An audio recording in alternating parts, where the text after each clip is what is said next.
आप अगर एक क्षणिक या एक टेम्पररी सोशल मीडिया फेम के लिए अगर एक डेथ प्रोडिक्शन कर रहे हैं, तो मेरे ओपिनियन में वो गलत है। मैं सेलिब्रिटीज़ की जगह पे नहीं, अगर मैं होता शायद, तो मैं 2-4 डिफेमेशन सूट भेज देता। और मुझे लगता है सेलिब्रिटीज़ को यहाँ पे एक स्ट्रॉन्ग एक्शन लेने की ज़रूरत है। Astrology as a science helping people to define their relationships. ये बड़ा अच्छा पॉइंट है। जन्म और मृत्यु दोनों प्रेडिक्ट नहीं करनी चाहिए, लेकिन इंस्टाग्राम पे वापस coming back to social media, because this is again coming out of curiosity, मैंने देखा है लोग आके सेलिब्रिटीज का डेथ तक प्रेडिक्ट कर रहे हैं, या उनका पास्ट लाइफ में वो क्या थे वो भी प्रेडिक्ट कर रहे हैं. देखिए मैं पर्सनली एज ए एस्ट्रोलॉजर अगर बात करूँ, तो मुझे लगता है ये क्रीपी है। आपको हमेशा एक ज़ोन ऑफ हेल्दी मेंटेन करना बहुत ज़रूरी है। आपने बिल्कुल सही बोला। शास्त्र की इसमें क्लियर मनाही है कि डेथ प्रेडिक्शन तो करना ही नहीं है। आप अगर एक क्षणिक या एक टेम्पररी सोशल मीडिया फेम के लिए अगर एक डेथ प्रेडिक्शन कर रहे हैं, तो मेरे ओपिनियन में वो गलत है। मैं सेलिब्रिटीज़ की जगह पे नहीं, अगर मैं होता शायद, तो मैं 2-4 डिफेमेशन सूट भेज देता। और मुझे लगता है सेलिब्रिटीज़ को यहाँ पे एक स्ट्रॉन्ग एक्शन लेने की ज़रूरत है। आप 2-4 को डिफेमेशन सूट्स भेजो, 2-4 को नोटिसेस भेजो, द मैटर इज़ सॉल्व्ड। और यहाँ पे सेलिब्रिटीज़ के साथ-साथ जो हमारा ऑडियंस है, they also need to be judgmental. They also need to call out such things. शास्त्र इसमें बहुत क्लियर है। डेथ प्रेडिक्शन तो आपको किसी अपने रियल टाइम कंसल्टेशन में भी नहीं करना चाहिए। और आप एक ऐसे व्यक्ति का जिसको आप जानते ही नहीं हैं, आपके पास सिर्फ वो डिटेल है जो पब्लिक में अवेलेबल डिटेल है, तो इट्स अ डबल गलत। तो यहाँ मेरा पर्सनल ओपिनियन बहुत क्लियर है कि आपको उससे बचना चाहिए। आपको बहुत ज़्यादा सेलिब्रिटीज़ की बात भी करनी है, तो उन चीज़ों के बारे में बात करिए जिसको इंसान नोटिस कर सकता है। जो उनकी पास्ट की चीज़ें हैं या जो बहुत ऐसा है जो which can be publicly validated. तो ये एक अगेन एक बहुत एथिकल थिन लाइन है जो एस्ट्रोलॉजर को मेंटेन करना चाहिए। हम्म, और आपने एक वर्ड यूज किया था, इंफोटेनमेंट.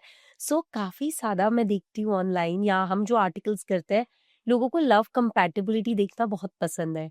तो from an astrology point of view, how do you see astrology as a science helping people to define their relationships? ये बड़ा अच्छा पॉइंट है।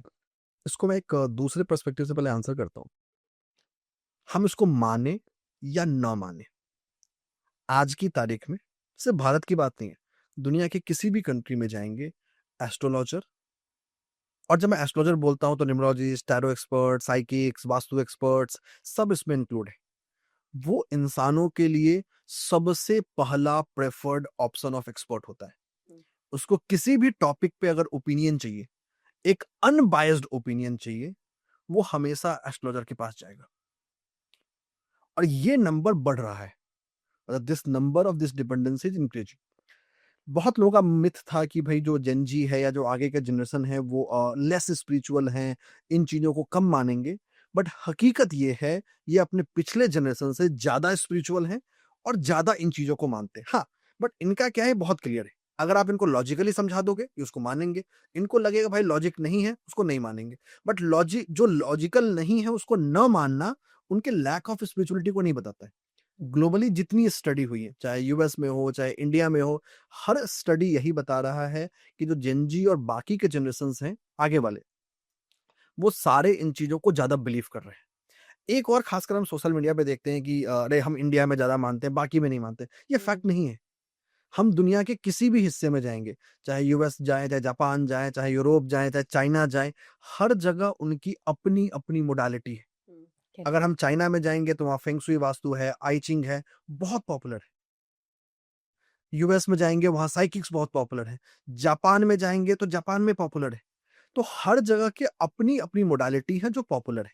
तो इसको सिर्फ इंडिया सेंट्रिक देखना चाहिए। एक और चीज़ यहाँ ऐड करूँगा, अभी की जो ग्रह दशाएँ हैं, खासकर जो बड़े प्लैनेट्स हैं, चाहे यूरेनस हो, चाहे नेपच्यून हो, प्लूटो हो, इनका जो आने वाला यहाँ से 5 से 7 साल का जो ट्रांजिट है, वो लोगों के इस बिलीफ को रीएस्टैब्लिश करेगा। तो वर्चुअली मैं ये बोलना चाहता हूँ, हम एक स्पिरिचुअल रिनासा देख रहे होंगे। जहाँ पे जो चीज़ें स्पिरिचुअलिटी में हैं, वो चीज़ें एक नए स्वरूप में, एक नए मैकेनिज़्म के साथ हम सबके सामने आएगी।